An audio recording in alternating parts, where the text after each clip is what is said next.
պարոն Բինյանին նախնի հստակեցում, դուք ասել եք կան դասյարակետ, այսօր հասկանալի դասյարակության բարեկրթությունն է դեր ասած, սա հստակեցեք, և հիմնական հարցը շատ քննարկվեց դահլիճում ձեր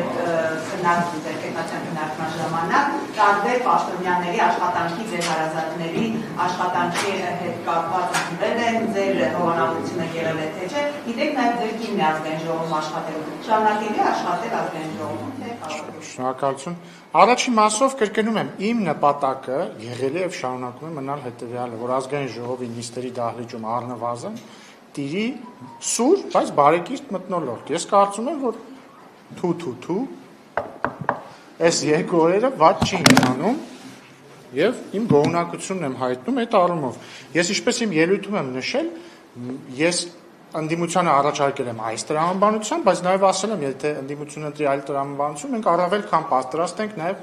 այլ տրամաբանության, եւ ես ուրախ եմ, որ դրա կարիքը մինչեւ պահ չի եղել։ Իմ կինը ազգային ժողովում աշխատել է ինձնից առաջ, այսինքն երբ որ ես դեռ այստեղ չէի, ինքը այստեղ աշխատում էր,